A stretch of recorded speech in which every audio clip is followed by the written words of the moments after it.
ٹھیک ہو گیا. اچھا اگلا سوال علی بھائی کہ کیا لڑکی کے پیریڈز کے دوران اس کا نکاح ہو سکتا ہے یا اس کا پاک ہونا ضروری ہے؟ یہ پاک ہونا کوئی ضروری نہیں ہے، وہ پاک ہی ہے پہلے ہی. میں نے پہلے بھی کئی دفعہ عرض کیا ہے کہ یہ جو جنابت ہوتی ہے، کسی پہ غسل فرض ہے، یہ حکمی نجاست ہے، حقیقی تو ہے ہی نہیں ہے.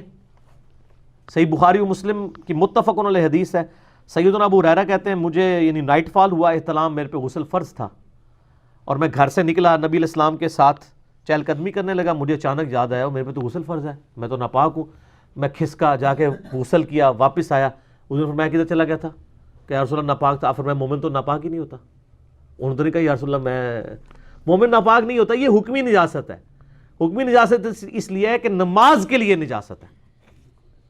بغیر وضو کے جو بیٹھا ہوا ہے کیا وہ نجس ہے؟ لیکن نماز کے لیے نجس ہے. نماز میں داخل ہونے سے پہلے اس نے وضو کرنا ہے. بغیر غسلہ شخص بھی کوئی نجس نہیں ہے، نماز کے لیے نجس ہے. ٹھیک ہو گیا.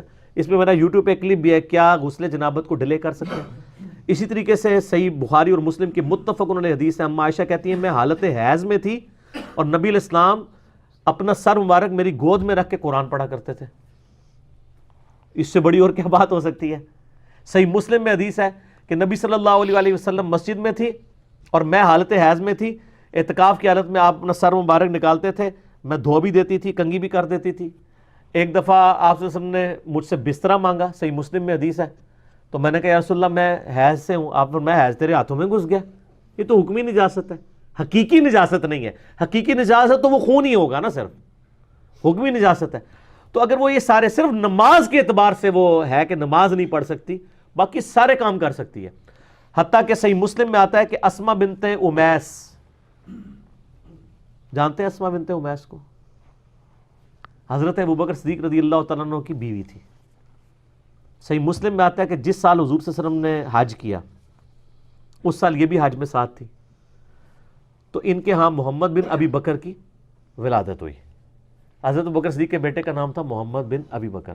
وہ اسما بنت امیس سے تھے. حضرت ابوبکر جب فوت ہوئے تو حضرت علی نے پھر اسما بنت امیس سے شادی کر لی تھی اور محمد بن ابی بکر کی ساری پرورش حضرت علی نے کی ہے. اسی لیے وہ جنگ جمل میں حضرت علی کے ساتھ تھے اور حضرت عائشہ کو اپنی بہن کو جا کے سمجھاتے تھے. تو یعنی یہ جو حدیث ہے اس میں الفاظ ہیں کہ وہ اسما بنت امیس تو نکلی تھی حج کے لیے. آپ نے فرمایا غسل کرو اور اپنا وہ کپڑا لنگوٹی باندھ لو اور حج کے سارے ارکان جو ہیں وہ پورے کرو، سوائے جو ہے وہ طواف کعبہ کے، باقی سارے ارکان پورے کر لو حج کے جتنے آئیں گے. اس طریقے سے بخاری مسلم میں آتا ہے کہ اما عائشہ کو پیریڈز آ گئے تھے حج کے دوران ہی. تو آپ صلی اللہ علیہ وآلہ وسلم نے ان کو کہا کہ طواف کعبہ کے علاوہ سارے کام کر لو.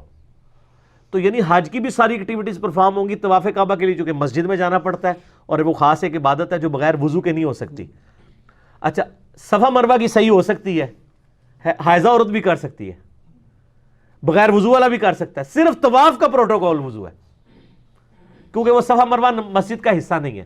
ابھی انہوں نے خیر حرم میں اس کو داخل کر دیا ہوا ہے، اس لیے آج کل کا مسئلہ ذرا ڈیفرنٹ بن جائے گا کہ انہوں نے اس کو ڈکلیئر کر دیا ہوا ہے. ادروائز جو ہے نا وہ باہر ہی تھا.